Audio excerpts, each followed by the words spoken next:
Hello जी, क्या हाल है? So guys, this is the second part for beautiful questions of connected rate of change. तो यार आ जाओ, without any delay let's start with this question. The question says what the diagram shows the curve y equals to 2x square and the point x equals to 2 minus comma 0.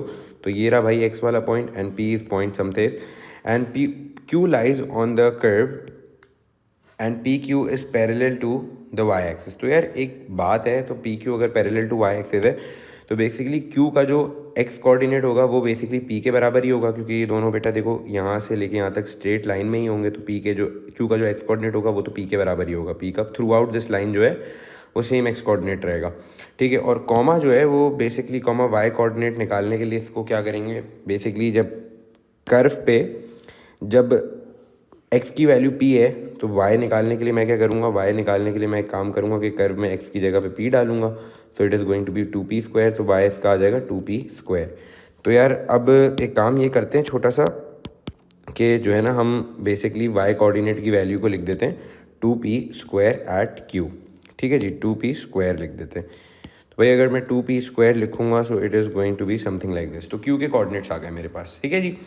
अब देखें जी, पहले part में उसने मुझे क्या बोला, पहले part में उसने मुझे बोला कि express the area A of the triangle x P Q in terms of P. अच्छा जी, अब एक्स पी क्यू एक ट्राइंगल है बेटा. ट्राइंगल के एरिया का फॉर्मूला क्या होता है? ट्राइंगल के एरिया का फॉर्मूला मेरे पास है, एरिया ऑफ ट्राइंगल का फॉर्मूला क्या होता है? बचपन से सीखते में आए हैं कि भाई फॉर्मूला होता है 1/2 बेस इंटू हाइट. तो भाई बेस कितनी है ट्राइंगल की? बेटा बेस जो है ट्राइंगल की वो मेरे पास यहाँ से शुरू होकर यहाँ तक जा रही है. तो बेसिकली अगर मुझे इसकी बेस निकालनी होगी so it is going to be what, it is going to be यहाँ से लेके यहाँ तक का आप डिस्टेंस निकाल लो. तो वो डिस्टेंस मैं मैनुअली निकालूँ जाके, या फिर मतलब इस तरह से सोच लो यार कि मतलब अगर डिस्टेंस फार्मूला भी यूज़ कर सकते हैं लेकिन डायरेक्टली भी निकाल सकते हैं. यहाँ से लेके यहाँ तक देखो 2 यूनिट्स है और यहाँ से लेके यहाँ तक p यूनिट्स है. ठीक है. तो बेसिकली इसकी बेस हो जाएगी कितनी? बेस हो जाएगी इसकी 2 + p. और बेटा जो हाइट है ना इसकी वो कितनी है? बेसिकली यहाँ से लेके यहाँ तक है. यहाँ से लेके यहाँ तक जो हाइट है वो बेसिकली 2p स्क्वायर है. तो हाइट कितनी है? 2p square. So it is going to be what, it is going to be 1/2 into base कितनी है? 2 + p. और हाइट बेसिकली इसकी कितनी है? 2p square. तो बेटा इसका जो फॉर्मूला हो जाएगा वो क्या हो जाएगा? It is going to be p square into 2 + p. If you simplify it area so it is going to be 2p square plus p cube and that is going to be my final answer. ठीक है जी. अब यार देखो basically ये मेरे पास area का answer आ गया in terms of P. तो पहला पार्ट हो गया. देखें जी, अब इसका दूसरा पार्ट पढ़ते हैं. The point P moves along the x axis at a constant rate of 0.2 पर सेकेंड. तो मतलब बेसिकली एक्स एक्सिस पे जब पॉइंट पी मूव करता है तो बेसिकली उसका जो रेट ऑफ चेंज है, एक्स का रेट ऑफ चेंज नहीं, पॉइंट पी का रेट ऑफ चेंज, क्योंकि पॉइंट पी जो है वो यहाँ पर है और बेसिकली जब वो एक्स एक्सिस पे मूव कर रहा है तो उसका रेट ऑफ चेंज गिवन है कितना? 0.02. तो बेसिकली पी का रेट ऑफ चेंज कितना है? dp/dt. It is going to be 0.02. ठीक है जी. And point Q moves along the curve so that P Q remains constant to parallel to x axis. मतलब कि पी क्यू जो है वो कॉन्स्टेंट टू वो पी क्यू जो है वो पैरेलल टू एक्स एक्सिस रहे. क्यू भी ऐसे ही मूव अलॉन्ग करता है. मतलब क्यू भी बेसिकली मेरे ख्याल में यूँ कोई बढ़ती हुई चीज़ होगी, लेकिन हमें उससे अभी कोई गर्ज है नहीं. हमें बस क्या पता है कि पॉइंट पी अगर मूव अलॉन्ग करता है एक्स एक्सिस पे तो उसका कॉन्स्टेंट रेट ऑफ चेंज है 0.02 का. ठीक है जी. अच्छा, अब मेरे पास बेसिकली क्या गिवन है? अब फिर उसने मुझे बोला कि find the rate at which A is increasing when P is equals to 2. तो बेसिकली मुझे क्या निकालना है? मुझे बेसिकली निकालना है the rate at which A is increasing when P is equals to 2. ठीक है जी. तो मतलब रेट ऑफ चेंज का ही सवाल है. रेट ऑफ चेंज के सवाल में सबसे पहली चीज़ क्या होती थी बेटा? कि इक्वेशन ढूंढनी होती थी. तो इक्वेशन मेरे पास सामने बेटा बनी हुई है, उसने पहले पार्ट में मुझसे इक्वेशन ही बनवाई है. तो बेटा देखो अब इस सवाल को थोड़ा सा और अटेम्प्ट करने चलते हैं और फिर देखते हैं कि एक सवाल में क्या करना है. तो भाई मुझे रेट ऑफ चेंज ढूंढना है किसका? dA/dt का. तो बेटा रेट ऑफ चेंज ढूंढने के लिए मेरे पास सबसे पहला जो स्टेप था वो क्या था? वो again I am repeating myself, it was to find the equation connecting two variables. तो यहाँ पे दो वेरिएबल्स हैं कौन कौन से? ए है और पी है. तो उनकी जो इक्वेशन है वो बेसिकली ये गिवन है. तो बेटा इस इक्वेशन को नहीं सिर्फ ढूंढना होता था, इसका डेरिवेटिव ढूंढना होता था, और डेरिवेटिव की वैल्यू ढूंढनी होती थी जहाँ पे रेट ऑफ चेंज मुझे ढूंढना है।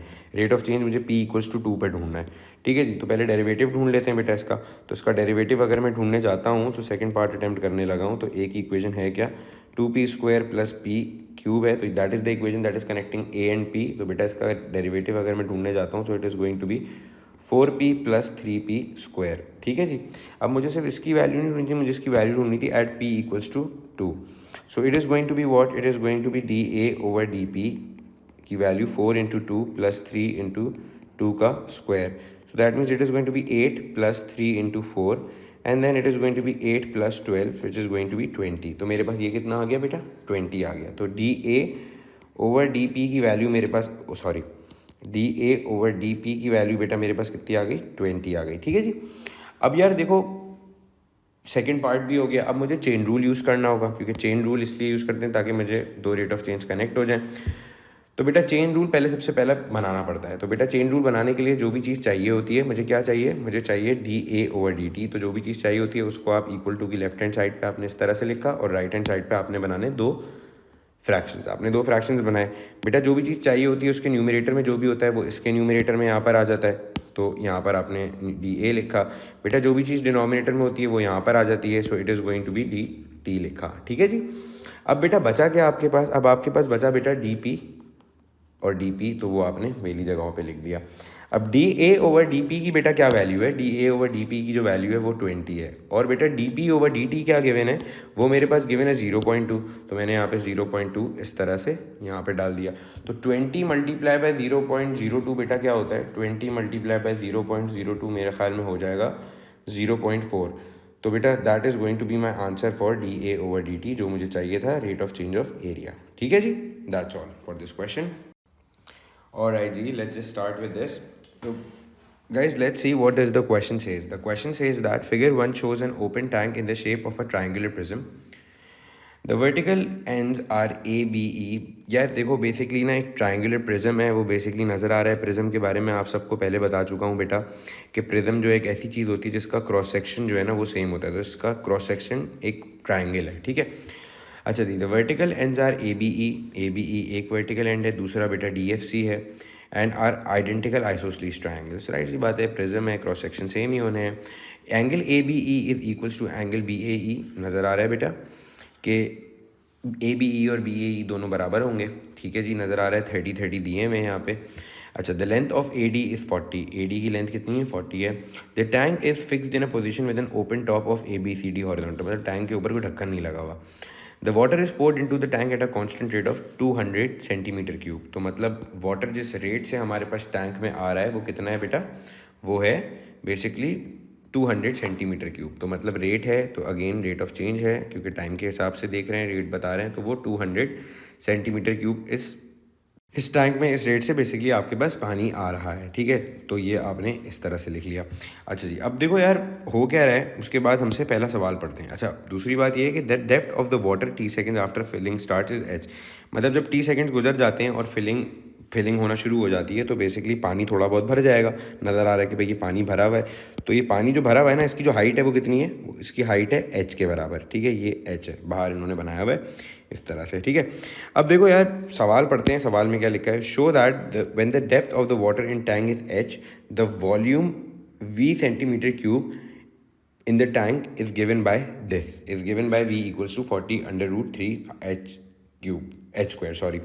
तो बेटा देखें वॉल्यूम का, एक वॉल्यूम ऑफ द प्रिज्म का फॉर्मूला क्या होता है। देखो भाई, volume of the prism basically पूरे प्रिज्म का नहीं निकालना, सिर्फ उतना वॉल्यूम निकालना है जितना t सेकेंड्स के बाद पानी भर गया हो उसमें। देखो लिखा हुआ है, show that when the depth of the water is h, मतलब जब t सेकेंड्स के तक खुला रहा जब ही h हुई होगी, तो वॉल्यूम बेसिकली इसका v के बराबर है। तो v जो है वो इसके बराबर है। तो मतलब जब h, मतलब जब t सेकेंड्स तक पानी आ गया, मतलब जब इतनी हाइट हो गई पानी की, तो आपके पास टोटल इस टैंक में कितना वॉल्यूम हो गया वो आपको इसके बराबर दिखाना है। तो बेटा वॉल्यूम ऑफ प्रिज्म किसके बराबर होता है, वॉल्यूम ऑफ प्रिज्म बराबर होता है area of cross section multiply by height के या मल्टीप्लाई बाय लेंथ के, ठीक है। तो लेंथ मेरे पास कितनी है, लेंथ मुझे पता है कि भाई लेंथ जो है ना मेरे पास है 40। अब मसला सारा है एरिया ऑफ क्रॉस सेक्शन का।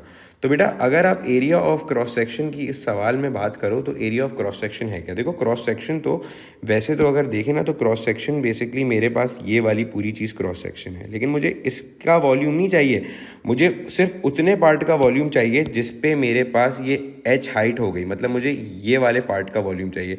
तो मतलब मुझे इसी क्रॉस सेक्शन को, इसी एरिया को मल्टीप्लाई करना पड़ेगा इस लेंथ के साथ, तो मेरे पास ये वॉल्यूम बनना चाहिए। ठीक है जी। तो अब बेटा ये एरिया ऑफ क्रॉस सेक्शन में ढूंढूं कैसे? तो देखो यार, अगर इस क्रॉस सेक्शन को आप क्लोजली देखो तो ये क्या कोई इस तरह की चीज़ बनी हुई है बेटा? ये कोई इस तरह की चीज़ है। ठीक है जी। अब ये जो है इसकी जो हाइट है वो बेसिकली कितनी है? वो एच है।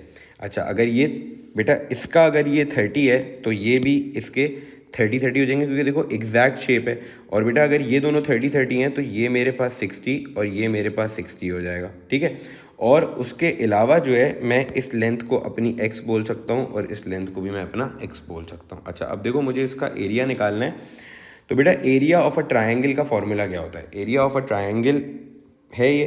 तो यार एक काम करते हैं ना, इस एरिया ऑफ ट्रायंगल को ढूंढने के लिए हम एक काम ये करते हैं कि हमें पता है कि भाई जो इसकी बेस है वो कितनी है? इसकी बेस जो है वो मेरे पास है टोटल 2x के बराबर, और मेरे पास जो इसकी हाइट है बेटा वो कितनी है? h है। तो एरिया ऑफ ट्रायंगल का फॉर्मूला क्या ले लूँगा मैं? एरिया ऑफ ट्रायंगल का मैं फॉर्मूला लूँगा 1/2 बेस टाइम्स हाइट। अब यार देखो, इसकी बेस निकालने के लिए मेरे पास क्या तरीका है? मेरे पास इसकी बेस निकालने का सिर्फ एक ही तरीका है, and that is going to be what? That is going to be 1/2। Base कितनी है अभी? 2x है और हाइट इसकी h है। अब यार देखो x 2 कैंसिल हो गया तो it is going to be x times h हो गया। लेकिन यार देखो इस सवाल में एरिया के जो भी वॉल्यूम की इक्वेशन है क्रॉस सेक्शन के एरिया में, जब भी वो हाइट लेंथ से मल्टीप्लाई हो रहा है तो x का कोई नामो निशान है ही नहीं, मतलब x यहाँ पे भी एग्जिस्ट नहीं करना चाहिए। तो बेटा देखो, अब क्या आपके पास ये x की वैल्यू निकालने के लिए क्या आपके पास ये एक राइट एंगल ट्रायंगल है? ये वाली चीज़ एक राइट एंगल ट्रायंगल है।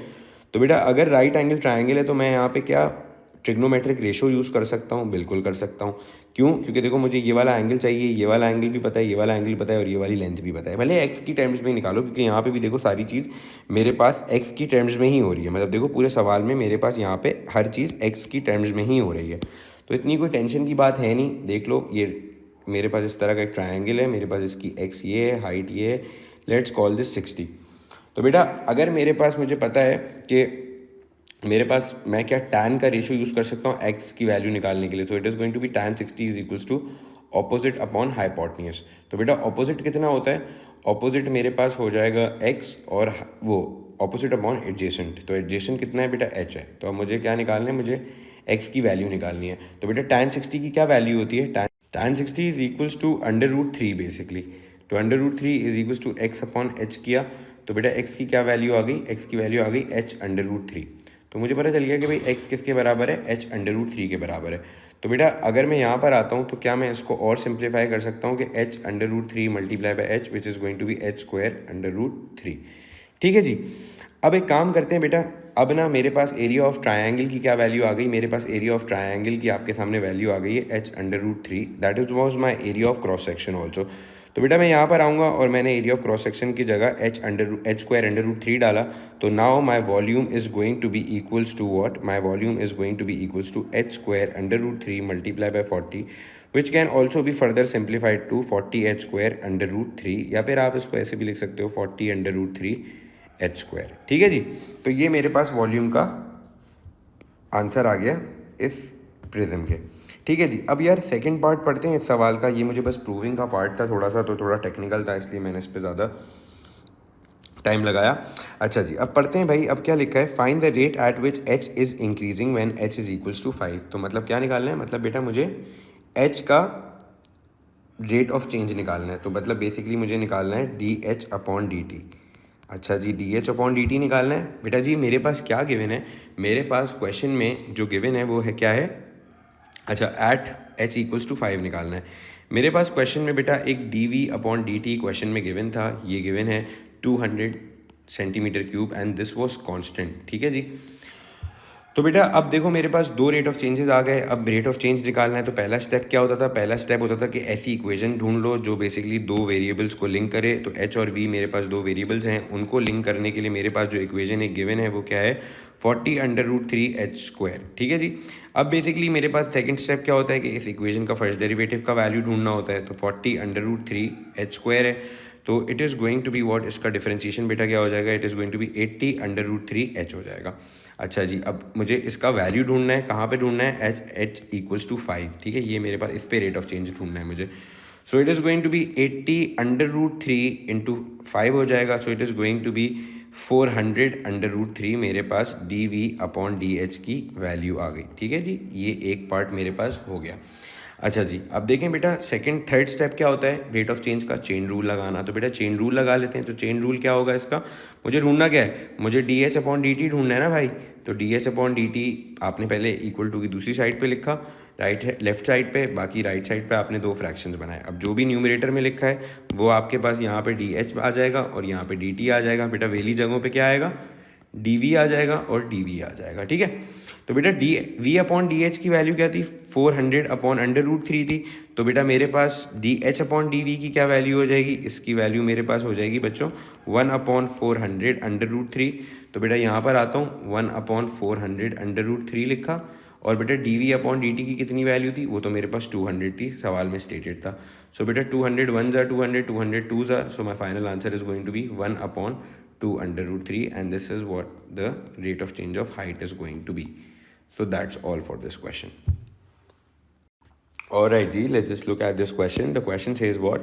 The point P is moving along the curve y equals to x² minus 10/3 x की power 3/2 plus 5x in such a way that the rate of change of y is constant. मतलब rate of change of y constant है, point P इस curve पे move along कर रहा है.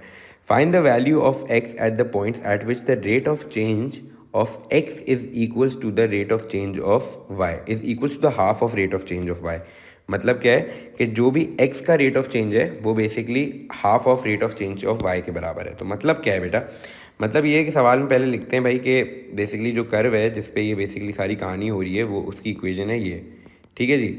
अब उसने बोला कि बेटा इस कर्व के ऊपर जो भी rate of change of x है ना वो बेसिकली है half of rate of change of y के बराबर, half of rate of change of y के बराबर। तो बेसिकली ये मुझे गिवन है। अब यार अगर मैं इसको थोड़ा सिंप्लीफाई, अब मुझे ना जिस पॉइंट पे ये बात ट्रू है, जिस पॉइंट पे ये बात ट्रू है वहाँ पे मुझे ना x की वैल्यू ढूंढनी है। ठीक है जी, जिस पॉइंट पे ये बात ट्रू है वहाँ पे मुझे x की वैल्यू ढूंढनी है।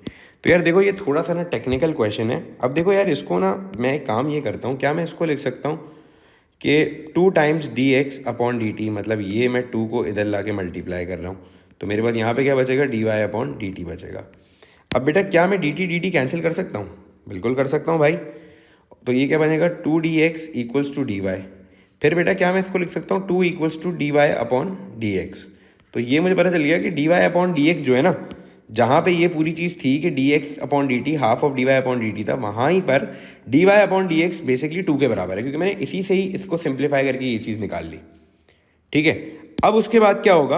अब उसके बाद मेरे पास y की इक्वेशन गिवन है, मुझे पता है कि भाई इसका जो dy/dx है फर्स्ट डेरिवेटिव वो बेसिकली 2 के बराबर है। तो बेटा आ जाओ इसका dy/dx निकालते हैं खुद से। तो बेटा it is going to be 2x minus 10/3 से मल्टीप्लाई होगा 3/2 नीचे आके, फिर x की पावर में 3/2 माइनस 1 हो जाएगा प्लस 5 हो जाएगा। ठीक है जी। अब ये क्या हो गया? dy/dx is going to be equals to 2x। अब ये 3 बेटा कैंसिल हो गया, 2 1s are 2 5s are हो गया। So it is going to be minus 5x की पावर 3/2 माइनस 1 क्या होता है? देखें जी 3/2 माइनस 1 होता है 1/2। ठीक है जी, और ये प्लस 5 हो गया। अब देखो भाई यहाँ पे फिर मेरे पास क्या गिवन है? This is going to be dy/dx basically 2 के बराबर है। तो 2x माइनस 5x की पावर हाफ प्लस 5 हो गया। अब देखो यार 2x माइनस 5x की power 1/2 plus 5 minus 2 equals to 0। So it is going to be 2x minus x की पावर 1/2 प्लस 3 इक्वल्स टू 0। अब देखो यार ये ना एक डिस्गाइज क्वाड्रेटिक की इक्वेशन बन गई। क्यों? क्योंकि देखो इसमें जो हाईएस्ट पावर है उसकी वैल्यू है 1 और जो सेकंड हाईएस्ट पावर है उसकी वैल्यू है हाफ। ठीक है जी। तो बेसिकली 1:1/2 बेसिकली क्या होता है, 2:1 के बराबर होता है। ठीक है जी। तो 2:1 के बराबर अगर ये चीज़ है तो मतलब बेसिकली ये किसका केस है बेटा, ये एक डिस्गाइज क्वाड्रेटिक का केस है। ठीक है जी। अब डिस्गाइज क्वाड्रेटिक में हम क्या करते हैं, डिस्गाइज क्वाड्रेटिक को सॉल्व करने के लिए हम सेकेंड हाईएस्ट पावर में सब्सटीट्यूशन करते हैं। क्या करते हैं, सब्सटीट्यूशन करते हैं। तो बेटा आ जाओ सब्सटीट्यूशन कर लेते हैं। तो सब्सटीट्यूशन किसकी जगह करते हैं, सेकंड हाईएस्ट पावर की जगह। तो मैं बोलता हूँ एक्स की power half is equals to U. तो बेटा this is going to be 2u square minus 5u plus 3 equals to 0. So it is going to be 2u square plus minus 3u minus 2u plus 3 equals to 0. So it is going to be u common लिया, 2u minus 3 minus 1 common लिया. So it is going to be 2u minus 3 equals to 0. Then it is going to be what, 2u minus 3 and u minus 1 equals to 0. तो बेटा अब u equals to 3/2 एक answer है, u equals to 1 एक answer है.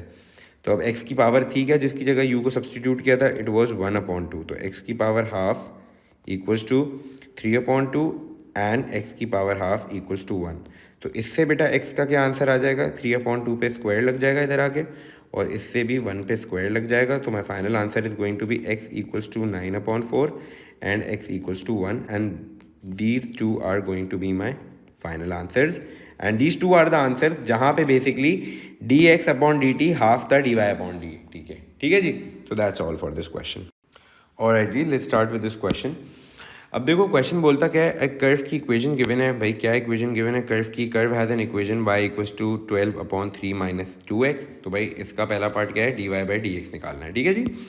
तो यार dy/dx निकालना तो कोई मसला है ही नहीं अब हमारे लिए, अल्हम्दुलिल्लाह. So it is going to be 3 minus 2x, पहले तमीज़ से लिखा क्योंकि डिनोमिनेटर में वेरिएबल था. तो बेटा इसको फिर dy/dx निकाला. सबसे पहले -12 आया नीचे, एंड देन 3 माइनस 2x, और पावर में क्या हो जाएगा, पावर में हो जाएगा -2, क्योंकि -1 बेटा नीचे गया होगा तो -12 बना होगा, और पावर में -2 आ गया, और फिर ब्रैकेट की डिफरेंशिएशन से भी मल्टीप्लाई, तो ब्रैकेट की डिफरेंशिएशन -2 हो जाएगी. बेटा -12 और -2 मल्टीप्लाई होता है तो इट बिकम्स वो 24 बन जाता है, और डिनोमिनेटर में it is going to be 3 minus 2x का स्क्वायर आ गया, and this is going to be dy/dx. ठीक है. तो मेरे पास ये तो हो गया. अब देखें जी सेकंड पार्ट पढ़ते हैं. तो सेकंड पार्ट में क्या लिखा है, a point moves along the curve. ठीक है भाई, point move along the curve उसका हक है. As the point passes through A, the x coordinate is increasing at a rate of 0.15 units per second. ठीक है जी. x कोऑर्डिनेट अगर increase कर रहा है तो बेसिकली x का रेट ऑफ चेंज गिवन है. तो भाई x कोऑर्डिनेट का रेट ऑफ चेंज, ये सेकंड पार्ट कर रहा हूँ. ठीक है. x कोऑर्डिनेट का रेट ऑफ चेंज कितना गिवन है, 0.15. अच्छा जी, फिर आगे सवाल में द y कोऑर्डिनेट का बेटा रेट ऑफ चेंज क्या गिवन है, it is increasing at a rate of change of 0.4 units per second. So it is going to be dy/dt is going to be 0.4.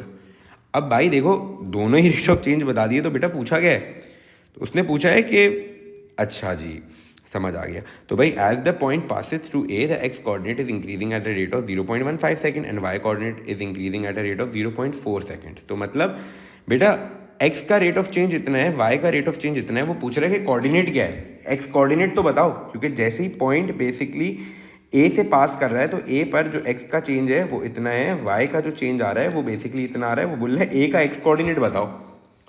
तो भाई यहाँ पे बेसिकली पहले हमें क्या करना होता था, पहले हमें एक कोऑर्डिनेट दिया होता था जिस पे हमें एक रेट ऑफ चेंज ढूंढना होता था. यहाँ पे हमें दोनों रेट ऑफ चेंज गिवन है, लेकिन हमें वो कोऑर्डिनेट ढूंढना है.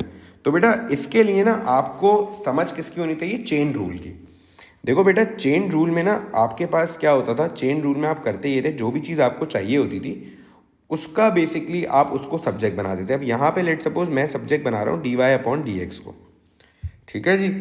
अब dy, क्योंकि अगर मेरे पास इन दो रेट ऑफ चेंजेस से अपनी वो dy/dx की वैल्यू मिल जाए a वाली, तो मैं यहाँ पे उस वैल्यू को रख के x कोऑर्डिनेट निकाल सकता हूँ a का, कि मतलब मुझे अगर dy/dx की वैल्यू मिल जाए एट a अगर मुझे इसकी वैल्यू मिल जाए तो मैं क्या कर सकता हूँ, मैं बेसिकली dy/dx में की जगह पे वो वैल्यू लिखूंगा और बेसिकली x के लिए सॉल्व करूंगा, तो मेरे पास a का x कोऑर्डिनेट आ जाएगा. तो अब वो dy/dx को अब मैंने चेन रूल का सब्जेक्ट बना लिया. ठीक है जी. तो चेन रूल का अगर मैंने सब्जेक्ट dy/dx बनाया तो बेसिकली वही रूल लगेगा कि बेटा दो फ्रैक्शंस बना लो, और यहाँ पे मैं अपना dy रखूँगा और यहाँ पे मैं अपना dx रखूँगा, और यहाँ पे मेरे पास जो दो वेली जगह होंगी वहाँ पे मेरे पास dt आ जाएगा. ठीक है जी. अब देखो भाई dy/dx की क्या, dy/dt की क्या वैल्यू थी, वो थी 0.4, और dt/dx की वैल्यू, जब dx/dt की वैल्यू बेटा 0.15 है तो dt अपॉन dx की वैल्यू क्या हो जाएगी 1/0.15, तो it is going to be 1/0.15. So that means dy upon dx basically कितना हो जाएगा, dy अपॉन dx हो जाएगा 0.4/0.15. ठीक है जी, तो dy अपॉन dx मुझे पता चल गया कितना है, 0.4/0.15 है. ठीक है जी. अब देखो भाई बेसिकली एक काम ये करते हैं कि यार इसको थोड़ा सा ना और सिंप्लीफाई, चलो खैर है. तो भाई मुझे पता चल गया कि dy अपॉन डी एक्स कितना है, dy अपॉन डी एक्स है मेरे पास 0.15. अब यार एट ए उसकी वैल्यू ये, क्योंकि ए के रेट ऑफ चेंजेस के थ्रू ही मैंने ये dy अपॉन डी एक्स निकाला है. ठीक है, तो बेटा इधर आते हैं 0.4/0.15 रखते हैं and this is going to be, इसको मैंने dy अपॉन डी एक्स की जगह रखा तो अब मैं x के लिए यहाँ पे सॉल्व करने लगता हूँ. यार एक काम करता हूँ, थोड़ा सा ना और तमीज़ से लिखता हूँ. So this is going to be, एक आ गया है तो इसका भी एक आ गया है, तो 1.5 4/1.5 हो गया, तो this is can be written as 40/15 हो जाएगा. 40/15 का क्या मतलब होता है, 8/3. सो 8/3 हो गया इक्वल्स टू 24/3 माइनस 2x हो गया, होल स्क्वायर हो गया. तो that means it is going to be what, it is going to be, अब देखो यार थोड़ी सी ना मैथ करनी पड़ेगी यहाँ पे. क्रॉस मल्टीप्लाई करते हैं तो 8 multiply by 3 minus 2x square equals to 24 multiply by 3. फिर ये 8 को यहाँ ला के डिवाइड करता हूँ तो it is going to be 3 minus 2x whole square is equals to 24 multiply by 3 upon 8 हो जाएगा. अब देखें जी, 8 1 जार 8, 8 3 जार 3 3 जार 9, तो 9 आ गया and this is going to be 3 minus 2x whole square हो गया. फिर बेटा ये क्या हो जाएगा, this is going to be 3 minus 2x, under root दोनों साइड पे लगा लो, स्क्वायर स्क्वायर कैंसिल हो जाएगा and this is going to be plus minus 3. तो अब ये क्या हो जाएगा, 3 माइनस 2x इक्वल्स टू 3 और 3 minus 2x equals to minus 3. तो यार बगैर कैलकुलेटर की सॉल्व कर लिया आपके भाई ने.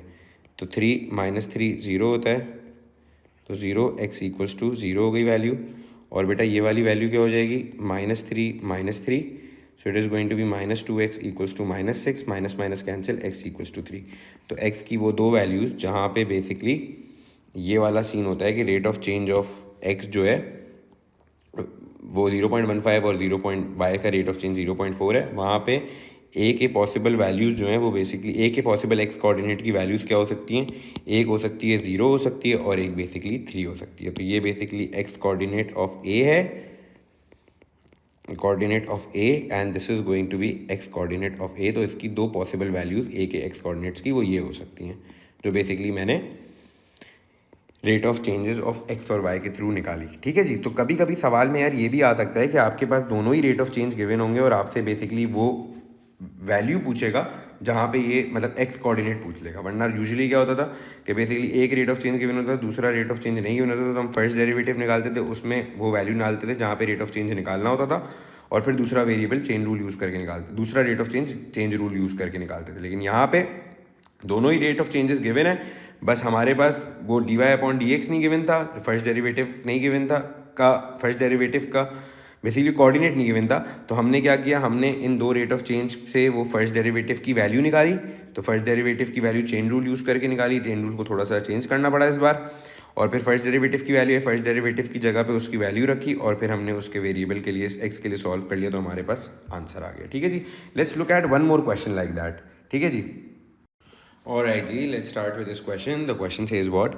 The question says that a curve has an equation y equals to x square minus 2x minus 3. A point is moving along the curve in such a way that at P, y coordinate is increasing at 4 units per second and x coordinate is increasing at 6 units per second. तो भाई again दोनों ही rate of change of x भी given है, कितना given है बेटा, 6 given है, और rate of change of y भी गिवन है बेटा, वो कितना गिवन है, वो गिवन है हमारे पास 4.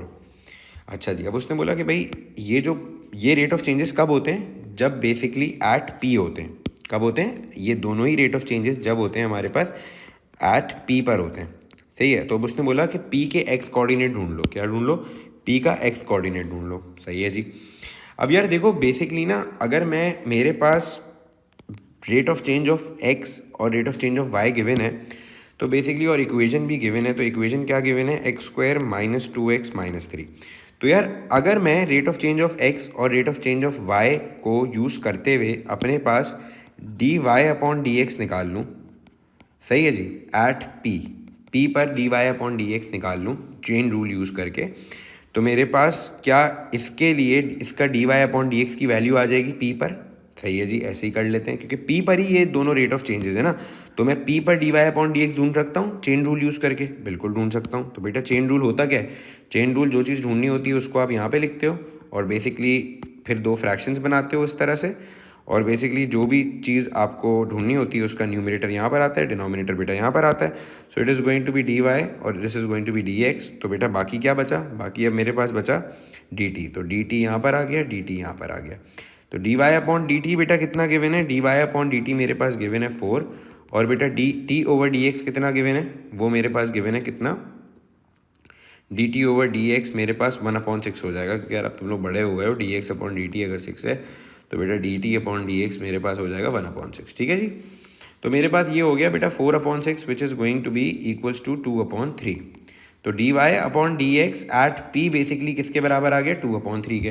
तो बेटा एक काम करते हैं, मुझे पता चल गया एट p पे dy अपॉन dx की वैल्यू ये है, तो बेटा dy अपॉन dx इस कर्व का ढूंढते हैं ना, तो बेटा वो कितना हो जाएगा, 2x माइनस 2 हो जाएगा। अब मुझे पता है कि at p dy upon dx कितना है, 2/3। तो बेटा dy अपॉन dx को अगर मैंने 2/3 डाला और अब अगर मैं x के लिए सॉल्व करूंगा इस इक्वेशन में, तो मेरे पास क्या आएगा, मेरे पास बेटा x कोऑर्डिनेट आ जाएगा p का, क्योंकि p पे dy अपॉन dx 2/3 के बराबर है। तो अगर 2/3 से मैं इस dy अपॉन dx को इक्वेट कर रहा हूँ, तो that means dy upon dx at p is going to be this.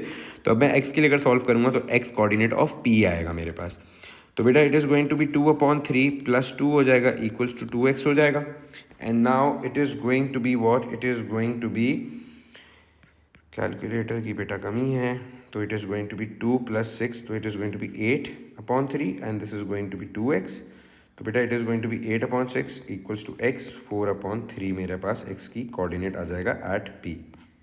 ठीक है जी, क्योंकि मेरे पास p का ही dy अपॉन dx यूज़ करके मैंने उससे इक्वेट किया था, तो इसलिए मेरा x का कोऑर्डिनेट आ जाएगा एट p।